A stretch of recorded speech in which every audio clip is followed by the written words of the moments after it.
I'm so excited for today's interview. Her movie brought millions of people from all different backgrounds to the theater, including my family, every single one of them. And here she is, Nia Vardalos. I'm so excited. Thank you so much. Hello. Like, this whole thing came together so crazy. Yeah, your dad just walked in. Your dad walked in with flowers.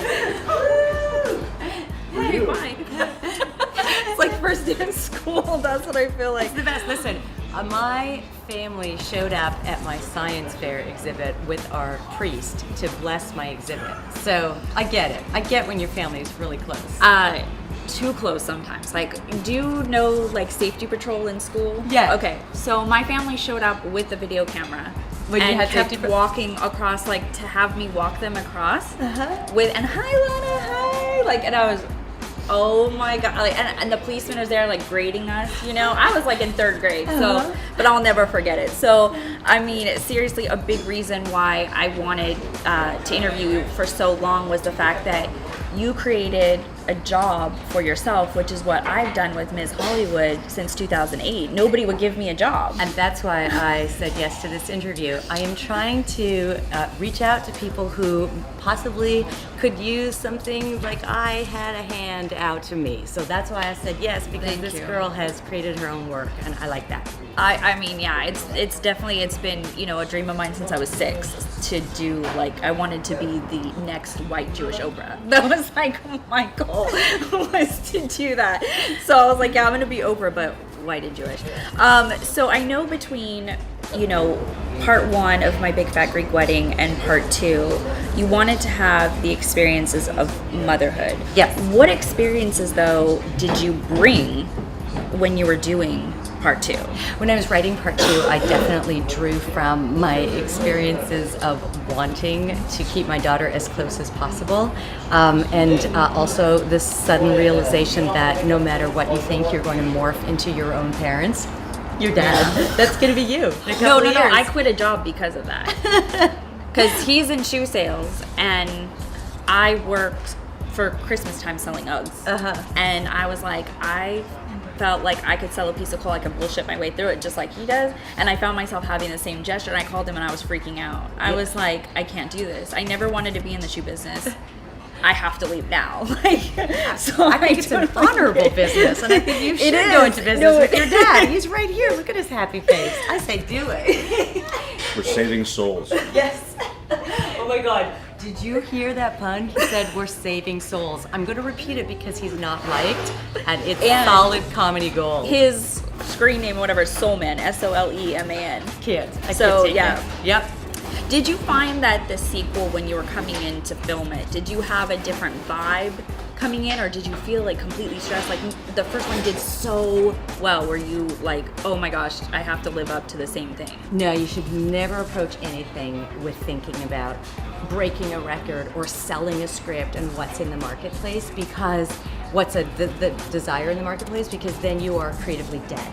So what we did on set is we just made a movie. On the second one, we made a movie too, and that was it. We just had a great time. We just knew each other better. That's awesome. That's it. And when you were like doing the casting thing, because your family was such a part of you doing the movie, and when you were doing the casting, did you be like, oh, I need to find someone that's this close to like my aunt, or was it just you were just trying to find the right, you know, personality? And because I would be like, oh, I need to find someone that has like these mannerisms, or I wanted to just let people act and create the roles, and if they were close to the actual person that I had based it on, or the amalgamation of the certain relatives, great. But that wasn't important to me. What was important was the role of Ian Miller had to be a person who had kindness in his eyes, and that's what we found with John Corbett. And how was that process to get him? Did he have to go through the whole cast, or did you just call him and be like, hey, listen? You know, he was our first choice. He's who we wanted, and I think we should just pat ourselves in the back that we trusted our instincts. I mean, come on, you can't get, I mean, Sex in the City. No, you know? he's dreamy. He's an icon for that show. Yeah. And I heard that you had a great kissing story with him. Oh, yes. Actually, what happened is when I had written the movie, of course, you never think it's going to get made. And then all of a sudden, I met John Corbett, and 8 days later, we had a kissing scene. I think it was actually 4, but he thinks it was That's 8. not normal. Anyway, I was just like, so I was very nervous about it. So I waited for him outside the makeup trailer, and I was like, you know that scene we're going to do today? And he He was like, yeah. And with his signature sexy voice, yeah. And I was like, I'm really nervous because everyone's going to be watching us and I've never done a kissing scene before. Can you just like kiss me right now and just get it over with? And he goes, right now? And I go, yeah, just kiss me right now. So he kissed me. And I was like, oh, that was nothing. It was nothing. It was great. And we did it, but we found out 14 years later when we were making the sequel that our hair and makeup trailer was parked right there. Our hair guy had walked out, Paul Elliott, and seen us kissing and gone, oh, they're having an affair. That's like, no matter what you say, it gets turned into the magazines. There's nothing, whatever. I know, there is nothing I can do. For 14 years, he thought that I was just like a nasty girl, which I kind of like. I love that you talk about in the movie and like we come into our parents or we turn into our parents. Mm-hmm. Is there anything now with your daughter, and she's 11, right? Or almost 11, yeah. That you catch yourself and you go, oh my gosh, that sounds like my mom, or that sounds like my dad. I make a conscious decision to try to do the reverse. I say to her, you don't have to get married and make babies. I say to her, she'll say something like, talking about certain things at school that might be happening. This person likes this person. I'm like, listen, you don't have to get married until you pay off your schooling for your medical degree, buy your parents a house, and then maybe you can think about it. I'm constantly just trying to reinforce the opposite. However, I am my parents because I'm constantly volunteering in her school, and I make such a good moussaka, and she really likes it, and I'm like, yeah. Now, does she understand now what you do, and is she like okay with her friends, knowing, or is it just like still, no matter if my mom's famous or not, it's still like, get away? Thank God she's so normal that I will never be cool to her. So she doesn't care what I do. And that, I think, is a rite of passage for every child to just be like, Mom. Yeah. So it's okay. I mean, even Madonna's kids and Gwen Stefani's kids, I'm sure, like say the same thing. I mean, I love to hang out with my dad now. But not showing up at my 8th grade dance in like all 49er gear, like waving at me.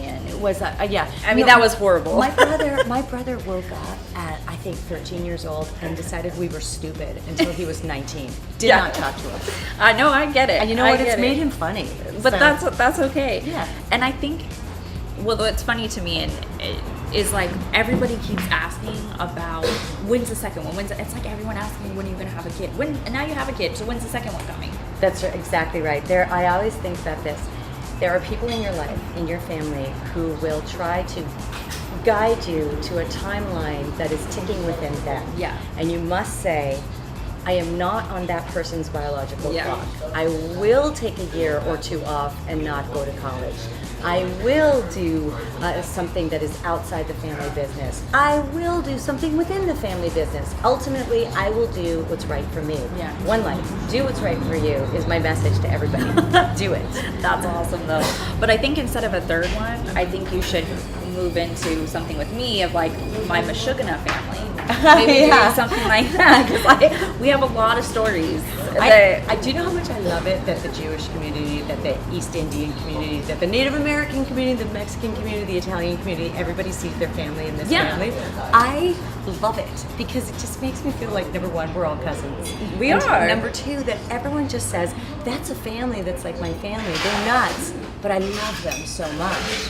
Yeah, it's true. I mean, you look at it, everyone's got that weird aunt or weird uncle or, whatever. And so like my aunt is over the top, and she loves to embarrass me and she has no filter whatsoever. So Excellent. Everybody has that. Yeah. So when you look at it and you can see yourself, that's why things are successful. That's why shows are successful, and because we can see ourselves in it. If we don't, then there's no point in having the show. Yeah. So it's true. I have to talk to you about one of my other favorite movies, Connie and Carla. Oh, thank you. I have it on DVD, and I've seen it probably more than a dozen times. Thank you. Just because I love Broadway, and when I watched that, I smiled the whole entire time.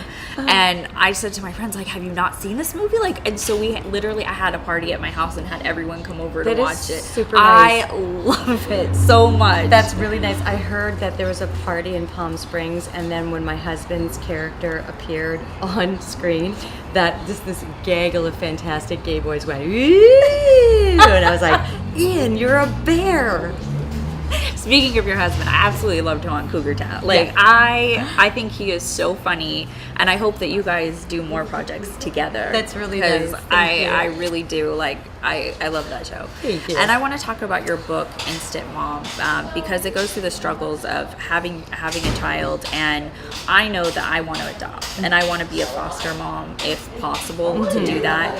And I think it's great to share your story because a lot of people go through the same thing, and you know, I feel like when I hear people go through this, the struggles, it's like you went through a casting process and you found your star finally. Like you found your leading lady. I feel like I had to go zen about what I was going through, and I ultimately am so happy that I didn't have a biological child. But it's your God-given right to have a child or find 10 children in different countries or on Mars. So that's why I wrote the book. You know, that, the back of the book is how to adopt from all over the world. The proceeds from the book get donated to adoption groups all over the world, and it makes me feel very useful. It makes me feel like this happened to me. It's like having a really good recipe. You've got to share it, or you're the family jerk. Hopefully they can come over and cook for me because I'm so bad. So I want to just do a quick rapid fire with you. Okay, favorite movie? Lost in Translation. Favorite show you're watching right now? Catastrophe on Amazon. So good. That show is like the best show. good. I love it. Yeah, that and also Casual on Hulu. It's split between those two. You a Scandal fan at all? Oh, sure. All of them. Oh my gosh. Yeah. Love it. Twitter or Instagram? Twitter. Favorite food other than Greek food? Italian pasta covered in creamy sauce. Favorite drink? I like a margarita, and I also like a martini. Nice. Favorite band or singer? It changes all the time. Just when we did the Today Show wedding, I started to follow Andy Grammer. So pretty great. But I'm going to say Adele for all things, all time. You know, when I listen to Adele and I sing, I think I have the most amazing voice. Oh, yeah. I'm like, I am Adele. Yeah. I embody her, and then my friends tell me, you sound nothing like her. I'm like, really? Any tattoos? No tattoos. Best gift? My daughter. Craziest fan interaction? A woman in Athens said to me, "I love you, take my bracelet." And I was like, "I don't understand." And she was like taking off this very expensive bracelet and gave it to me. And I was like, "I don't want your bracelet." And her son said, "Listen, my mother is in menopause. Just do what she says." Don't argue, just do. What are you afraid of? I'm afraid of terrorism taking away my daughter's sense of safety. Mine is clowns. Fair enough. Kind of the same. Pretty much, that's what I feel. I shake just thinking about it. And people in masks. Hidden talent. Do you have any? I am a florist by trade. I can make. I do my friends' weddings still. Dad, throw away those flowers. Yeah, if you just give me a little bit of wire, I can arrange them into corsages for all of us. That is crazy. Favorite emoji? The one that's the pile of poo with the eyes. That's my favorite. Experience where you were nervous. When were you last really nervous? Meeting my daughter. Driving to meet my daughter. And what is the next project you're working on? I am on the Catch for ABC. That's like my new... That's what I'm always like, when I don't know when I'm filming, that's what happened. I was like, I gotta film, which is great. But that's so what, good. when I say I'm at work, that's what I'm doing right Okay, because I was like, I don't know what you're talking about. And I like, Yeah. Last question, but this is the best interview ever, right? Seriously? I really want to congratulate you, by the way, for reaching out to me on Twitter. I think it's great, and I'm really glad I met you. Thank you. And continued success. And you know what's great? Your website is positive. Yes. And we need that. Thank you. You are a good person, I know it. Thank you. I try. Because some people are like, okay, I need $5,000 for a makeup artist, and I need you to fly me. And I'm like, Nope. yeah, I can't go to the automatic daddy teller and ask him for No, I'm a little overdone because I'm going to a premiere tonight. There is a female film directed by a woman, so I'm going to see it. It's called The That's Meddler, And I'm going with my friend Diablo Cody, who's also a screenwriter. Oh, great. I love boys. I love men, but sometimes it's like girl time. United States of Yeah, Terror. yeah. So One of that's my why, favorites. like, I'm a little overdone, but that's why I was like, let's do it today, because I knew my makeup artist was yeah. going to do me. Perfect. Yeah. Well, it means so much to me that you said yes my pleasure. to doing this. And everybody go see My Big Fat Greek Wedding too. You need to do it. And buy Instant Mom, because the proceeds go to charity. So, and go see our next movie, Meshuggah Family. Coming to theaters soon. Next Passover. Or Hanukkah, whichever one. Thank you. Thank you so much. And pleasure. everyone, stay tuned for what's coming up next. We thank you so Yeah. much. And thank you for joining me at Ms. Hollywood.